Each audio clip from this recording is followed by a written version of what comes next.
Shut the fuck up! Thank you. Morning.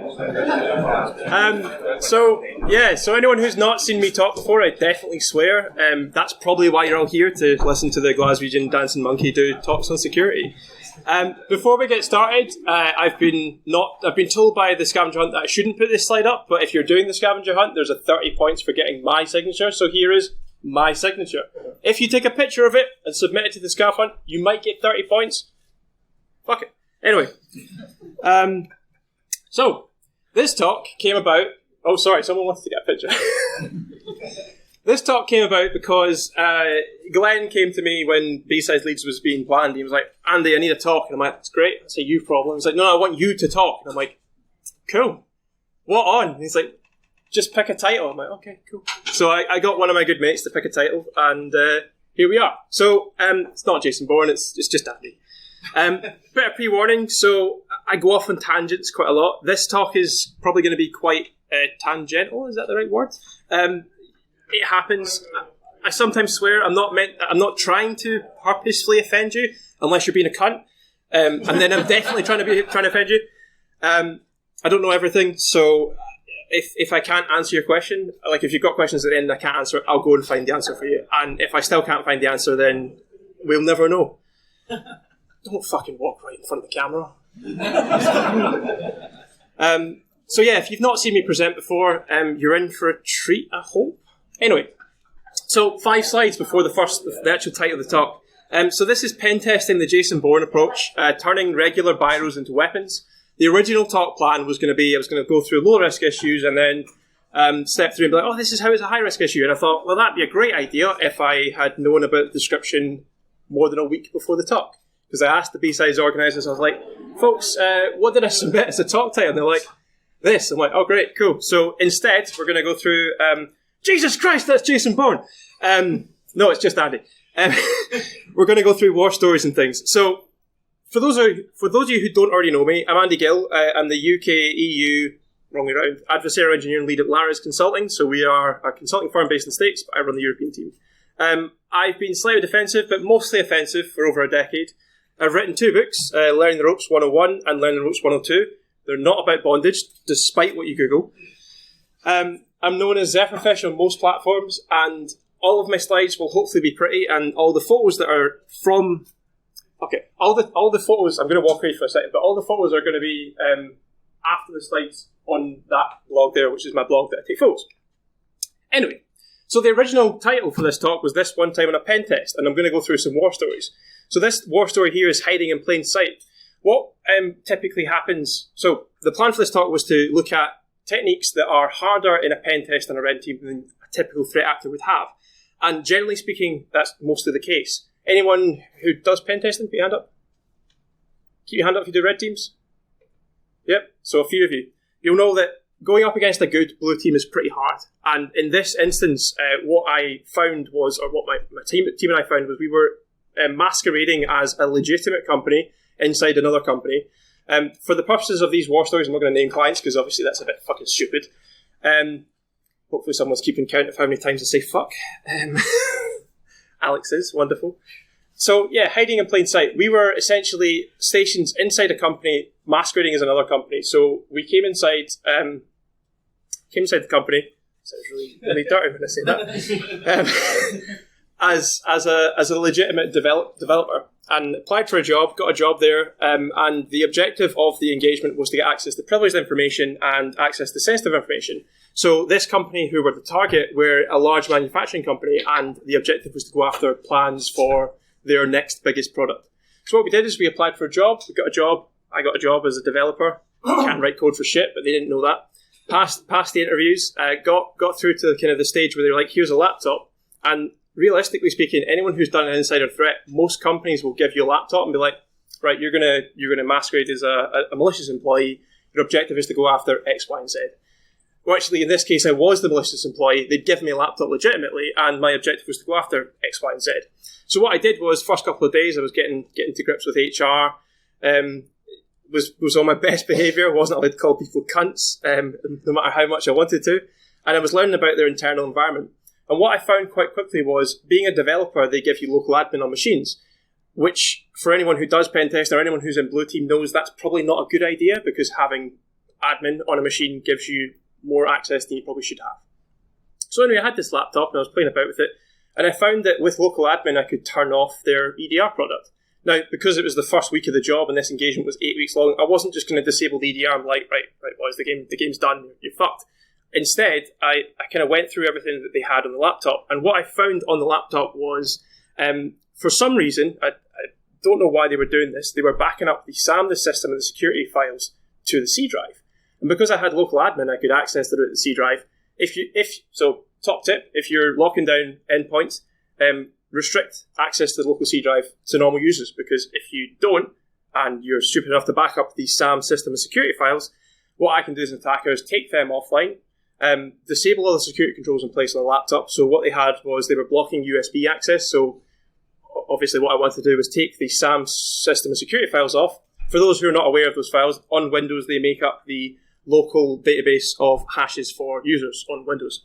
So I took those off the machine, put them on a USB stick, took them off to my rig, which was actually at the side, and load them into a tool called Secret Stump. And what Secret Stump will do is it will combine the three files and create you essentially a block of NTLM hashes that then you can pass into Hashcat and crack back to clear text. And by doing that, what I found was the local admin password had a hilarious password. I think it was like password 1 or password 2, and I was like, this feels too good to be true. So anyway, took the local admin password, passed it to my colleagues who had another machine on the network. So I was acting as the insider threat. I was the legitimate user, and my colleagues had a Linux machine that was an implant on the network. So while this was a red team, we were trying to remain under the radar and hide in plain sight. So what we did was, or what I did was, I started to browse around their environment and make noise as a disgruntled employee, or more so, kind of not really knowing what I was doing. Of course, I knew what I was doing, but I was focused on going after their SharePoint and things like that. All the while, my colleagues in the background were taking those local admin creds and spraying them across the network with a tool called CrackMapExec. Now, what CrackMapExec does is you can give it credentials or you can give it hashes, and you can give it a list of hosts, and you can spray it across SMB, RDP, MSSQL, and LDAP. They were using SMB because it's most common. Now, what CrackMapExec does is it logs into machines using whatever credentials you give it, and it will allow you to do different actions. Now, the actions in question for this particular attack was they were looking to dump the LSA secrets. So for anyone who uses different EDR products, if you try and dump the LSA secrets nowadays, most good EDR products, Sentinel-1 not being one, will block it, and they'll tell you that it's a problem. But if you're not up against a good EDR product, which was in this case, what we found was we were able to dump the LSA secrets, which was able to give us additional credentials within the environment. So we found a service account in the environment that had local admin everywhere. While we had the local admin hash, this was a domain user that had access to servers. It's worth mentioning at this point that the local admin hash that we had. Sorry, Holly, interrupting. I'm sorry. I can take over if you like. Yeah, on you go. Oh my god, I've left something somewhere. For YouTube, Holly's just walked in and ruined my talk. For everyone else. Anyway, so we sprayed the network with CrackMapExec. We found credentials off of different machines, and we got a service account that had local admin. Because we had local admin from the laptop, what we found was that was local admin for the workstations. This client was at least doing a little thing well in that they'd segregated their admin privileges. So we had local admin on workstations, but with this service account, what we found is we had local admin across the server estate, which obviously adding both together is a bad thing. So because we were trying to remain under the radar, what we did was we backpocketed that service account, and then from more spraying, we found more sets of credentials. And with those sets of credentials, we found an account called Domain Joiner. And what that account was able to do is in the name. By default, in Windows, any standard user can add up to 10 machines to the domain, unless you harden it. And in this scenario, what the client had done is they had locked it down so that only this one account could add machines to the domain. So by adding machines to the domain, we could essentially act as a malicious actor from a Windows machine doing all sorts of malicious actions without being detected by the security stack. Now, bear in mind, I still had this laptop from this customer. I could still do things, but it had the full stack on it. So we added a Windows machine to the domain. Again, we actually renamed it the host name that was matching the laptop that I had, bit off by 1. So the host name was like laptop 001, and we added laptop 002, thinking nobody's going to have this. I mean, obviously it was a bit more complicated than that. They had like hexadecimal in the host name, so we just picked the next one up. Anyway, we picked that, we put it on the network, and what happened was we started to perform malicious administrative actions by logging into machines as this is a Surface account, dumping the LSAS process, which is where all the credentials are stored, and eventually it got us a set of credentials that were domain admin. Now, once you get domain admin in Pentests, that's usually game over. It's like, right, okay, got domain admin, do the DA dance, job security. But in a red team, you're not looking to set off too many alarms. Now, granted, we had spread the network crap. We were pretty noisy, but we were looking at what we could do from there. So the way that I see domain admin is that's stage 0. The way that my colleagues describe it is we are like psychopaths and serial killers. Once we get domain admin, we go after the DIT, so the ntds.dit, which is where all the hashes to the network are stored. And if you think about a serial killer, they collect like the pinky toe from their victims. The DITs are what we collect. So we pulled the DIT off the network, cracked it offline, got access to all the credentials, and then we went after the actual objectives.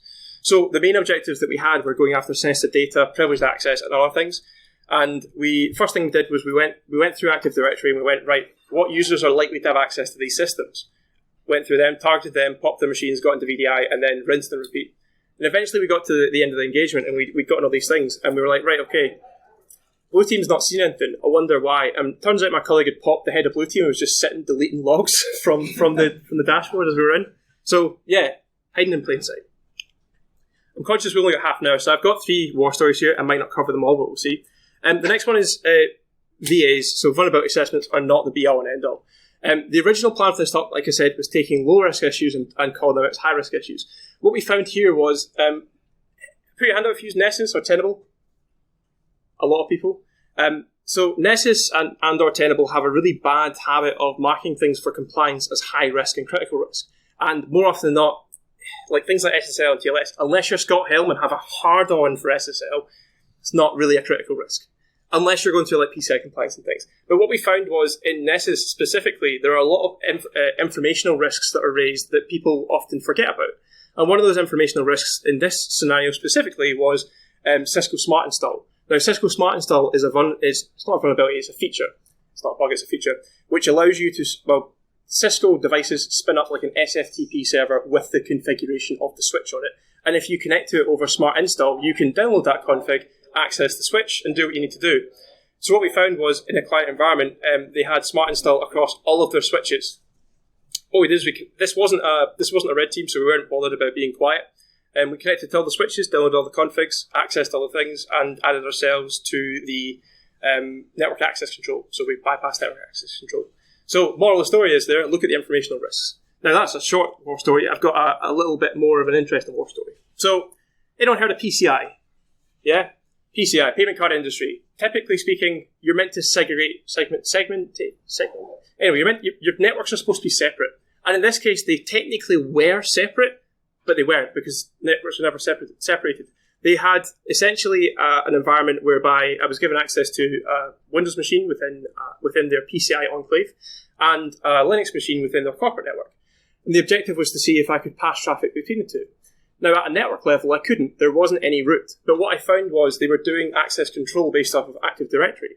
So, talking about domain admin earlier on, getting domain admin is often stage 0 before you even go after the objectives. So, in this client environment specifically, what I had to do was find a way to get domain admin to add myself to the specific group in Active Directory to access the PCI environment. So, what I did was I turned to the trusty old ADCS, Active Directory Certificate Services, which is, ADCS is used for issuing certificates within a Windows environment. The vulnerability itself is vulnerable certificate templates, so you can essentially you can enroll a certificate on behalf of another user or behalf of another group. And what we found was there was a certificate that was vulnerable that a standard domain user could enroll on behalf of the domain admin. So essentially, using a tool like Certify or Certify, or there's many other tools, you can query the ADCS server. You can say, I want this certificate, but I want it on behalf of this user. This user in particular was in the domain admins group. So did that, got domain admin. I was like, right, great, got domain admin. What do we do next? Well, typically, because we're serial killers, we dump the DIT. We go for the things. But because we were looking at specific users, what we did was we took an Active Directory Explorer dump of the domain, which is a sysinternals tool, and we found that going through that, we found 2 or 3 different users that were marked as secure. They weren't secure, they just had secure in the name. So we went after those, we dumped their hashes, we cracked them, and we used them to access their other network. Once we were in the network, I was like, oh, this is PCI. There's a bunch of stuff in here that I probably shouldn't have access to, including stuff belonging to 3-letter agencies because they were doing investigations at the time. And I'm like, I'm just going to put that over there and not touch it. Client calls me up, they're like, oh, did you get into the enclave? I'm like, yeah, we got a phone call from said 3-letter agency saying someone was in the network. And I'm like, yeah, that was probably me. Turns out I'd set off one of their honeypots. Moral of the story is, if you hit a 3-letter agency, don't touch the documents. Probably not a good thing. So that's segmentation. The kind of last war story, because we've got 10 minutes. This is an interesting one. So this is from a while ago. So I've been doing pen testing for the last 14 or 15 years. A while anyway. And when I first started, I worked for a large computer manufacturer. Don't know if there's any here. There's not, thankfully. Who had a security team. And as a junior pen tester, I was like, all right, okay, I'm going to do a lot of things. I'm going to do things like web app tests. I'm going to do things like infrastructure tests. I'm going to do things like APIs and things like that. And one of the things that came up was a large Middle Eastern bank were like, we want to do a pen test. And I'm like, all right, great, yeah, cool. But I don't know if anyone's dealt with people in the Middle East. They tend to have a lot of fucking money, tons of money. And what we found was, what I found was in the application specifically, there was a bug. And what the bug allowed you to do, because there's always bugs in applications, what the bug allowed you to do was transfer money to other people's accounts. Sounds okay, you pass people money, it's okay. But what happened in this specific instance was the cut-off for anti-fraud. Now, typically, anti-fraud in the UK is, about 10 grand or something. In America, I think it's maybe 20 grand. In the Middle East, it's in the multiple figures of money. And in this client specifically in their scenario. So what I found was I could transfer, so I could say, I want to send myself £5. All right, cool, there you go, £5. Right, we'll just step up a notch. Let's call it £10. £10, no problem. Now, the checks weren't doing anything, so I could just put an account number in, transfer the money across, and I'd have the money. We stepped it up a bit more, and I was like, right, okay, what about £1,000? Because that should set something off. Nope, nothing. £10,000, nothing. I was like, right, okay.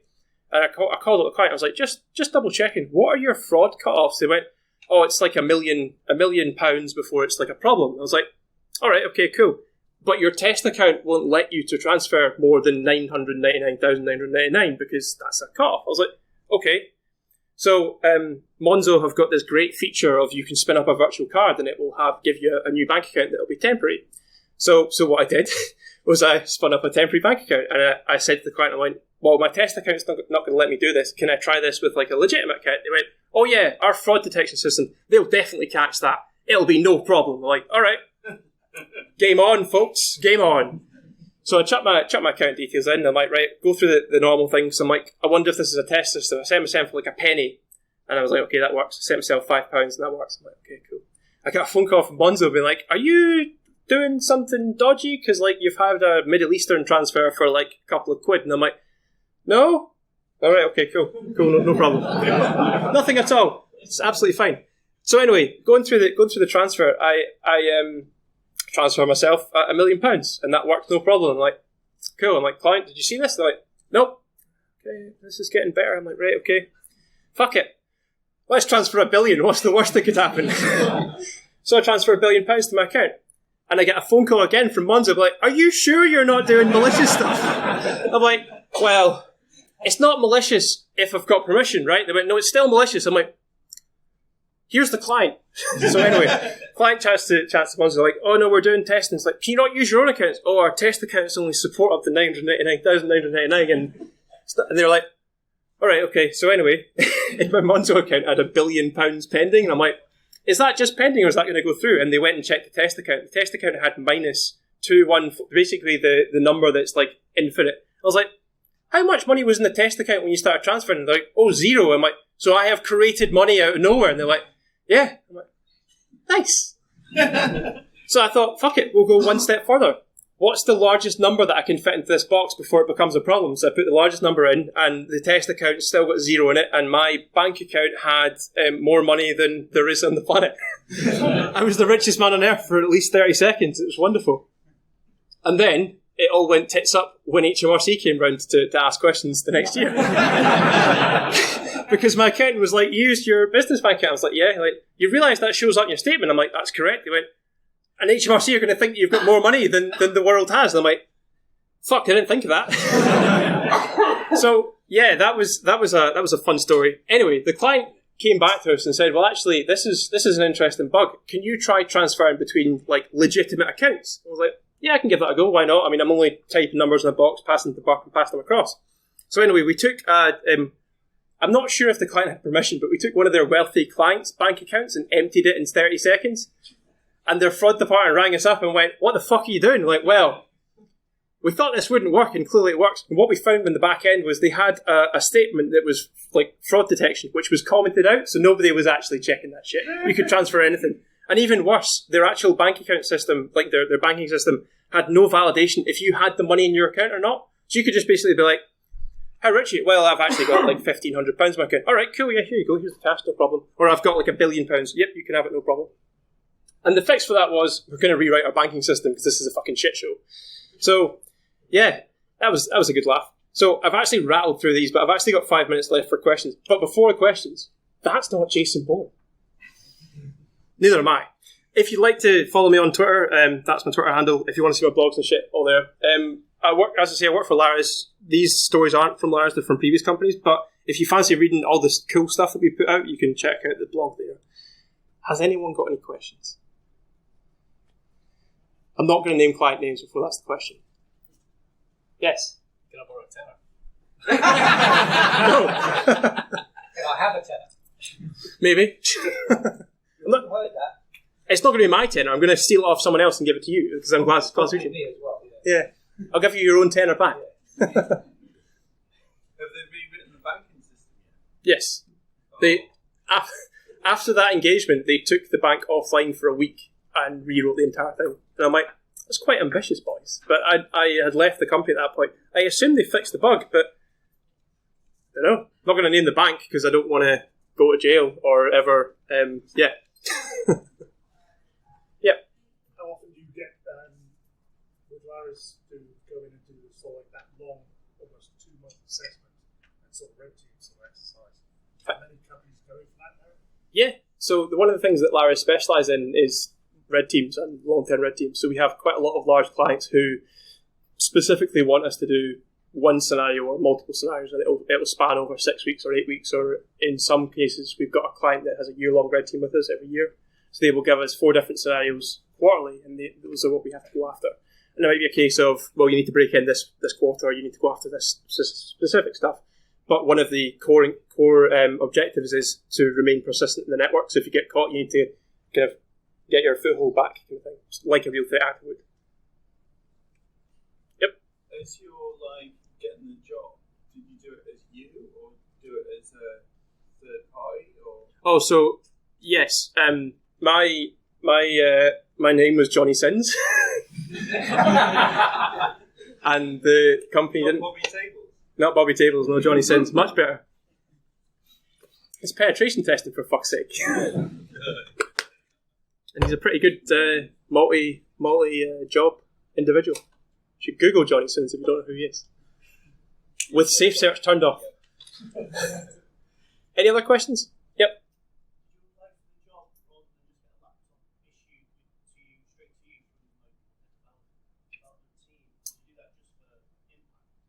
So the client wanted us to go after a specific team. So they had a job role that was open. They went, apply for this job role and we will kind of do the strings internally. So I went through 2 interviews with legitimate people who thought I was there for the job. And then the final interview was with someone else. Fuck knows how I actually blanked them because I can't write code for shit. But they were like, yeah, this is cool. So yeah, they put me through the process. They onboarded me as an employee. And because it was like a short stint, they fast-tracked the application. So typically, I think their background checks would be like between 3 and 6 months. And they were like, this guy's worked for us previously. They built up a fake profile and things. I went, here you go. And it kind of worked. So, yep. How long was that engagement? And at what point before you started to realise that, okay, this app is what was in this Swiss cheese? What? So that one. So the banking one was 2 weeks long, so it was 10 days. In terms of finding out when it was a problem, it was like 2 or 3 days into the engagement. when I found that you could transfer like arbitrary sums across, that's when it became a problem. And it was like the second last day they were like, "Fuck it, we'll try like 1 trillion or whatever." And we did it and it worked. I was like, "Oh no." Anyone else?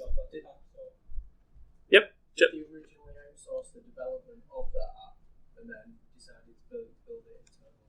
I don't know. I don't know if the application was outsourced or not. I've seen a similar thing on a different job from like a development house that supposedly builds the application. I've found that before. So in a lot of pen tests, what you found, specifically with applications or infrastructure deployment, if you've got a systems integrator that builds your systems, they'll build the same vulnerabilities all the time. And we had a client actually a couple of years ago, I think it was, or maybe a few more than that, whereby the head of security had a shit password and they moved to the next company and didn't change their password. So we compromised the head of security of one company, happened to be a client, next company also happened to be a client, compromised them, got access to both accounts. They lost their job the next day, and I hope they learned to change their password. Any other questions? Yep.